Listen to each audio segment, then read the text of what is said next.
Valentine around the world. Valentine around the world. Bombo Radio will give you a glimpse on how Valentine is celebrated in other countries around the world. 사랑해. Eklivede. Я тебя люблю. Valentine around the world on Bombo Radio.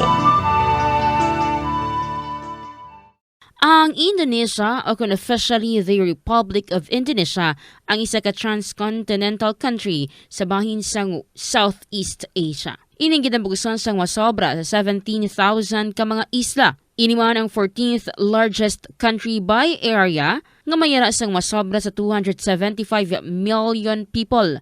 Ang Indonesia man ang world's fourth most populous country kag most populous Muslim majority country.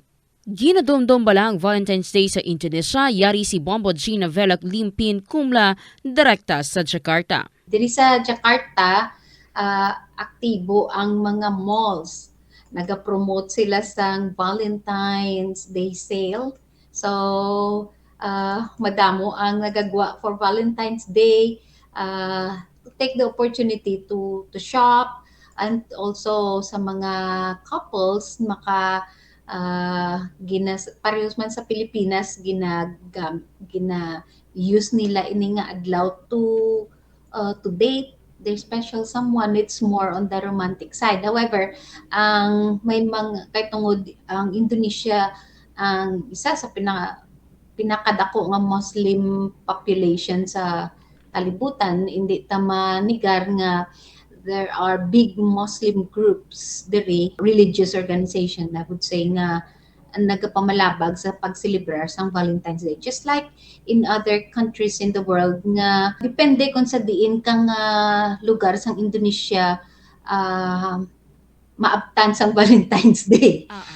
Kung ara sa, let's say, sa mga lugar nga populated katama kag strong ang Muslim organization, wala gina-encourage ang pagselebrar sang Valentine's Day. So, just like Bogor, Sukabumi, and especially Aceh, sa Aceh kay nag-practice sila sang Sharia law. So, hindi nila gina-encourage, kag ginapamalabagan gid ang pagselebrar sina. Kay man sa, kung ma-mention ko, I've been asking around nga hindi ninyo gina-encourage. Anyway, Valentine's Day, everybody is celebrating that. So sa pagpapamangkot ko sa palibot sa mga good friends naton diri, may tatlo sila kabutang nga gin-highlight. Una, sa relihiyon, sa aspekto sang relihiyon.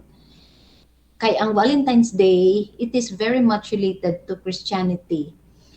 So, hindi nila, as a Muslim, so of course, hindi nila gina-practice kay it's not an Islamic tradition. Sa ikaduwa naman sa kultura, wala man ang history, kung lang taon nimo, ang history sang Valentine's Day, it is very much connected sa Western influence. And sa ilang pag-intindi sini, labi na gid sa pag-explicar sang mga organization nga nagalantaw sini ginalantaw ang ini nga celebration closely, and they were saying it does not fit the local culture and custom. Hindi na nila kostumbre. Ang sa ikatatlo, highly controversial, ang moral. Kay tungod na focus masyado ang celebration sa Valentine's Day sa romantic relationship, the expression of it. So may mga negative influence ini, especially sa mga kabataan kag sa unmarried couple. So stricto ang Islamic tradition, ang Islamic guidelines regarding sa pag-upod sang mga unmarried couple. Bisan pa nga may ginatawag kita nga Valentine's Day, very sensitive ina nga bagay para sa ila. Pag Muslim ka, bisan married pa ka mo, hindi siya gihapon gina-encourage. Actually, may ari gani diri sa just outside of Jakarta, Bogor, Sukabumi, ang eskwelahan mismo nagpadala sang sulat mo encourage sa parents nga i-check nilang kabataan nila ang kaginahambalan nga wala sang dapat ma-celebrate sang Valentine's Day. Wala man sila ugaling sa mga ginhaginli nga mga um, ano ang mga penalties abi kun ang kabataan mabalaan nga nag-celebrate. Quite odd siguro sa iban nga mga tao nga they've been used of celebrating this day. So sa ano na lang makita ta na lang nga sige ginaano nila nga kung hindi ka mag-celebrate sang Valentine's Day probably you can change it to other positive activities nga gina-highlight man gyapon ang paghigugma ang paghigugma naton sa aton pamilya kag sa aton mga loved ones. Subong nga Valentine's Day, hindi mangin bitter kung wala ka kadate.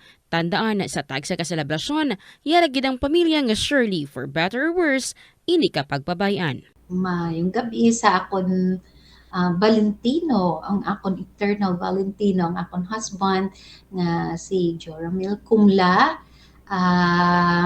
kag sa amon mga pamilya nga nagaslibrar man sang adlaw sang paghigugma, but we will go beyond that nga celebration lamang sang mga couple.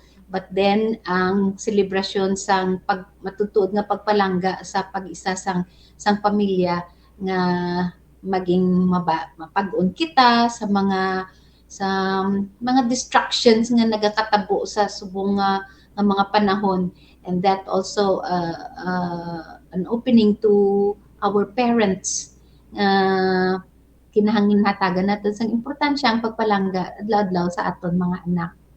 Of course, sa mga kabataan man ang expression of love sa ilang mga ginikanan. Valentine around the world. Valentine around the world. Keep tuning in to find out how Valentine is celebrated in other countries. Valentine around the world on Bombo Radio.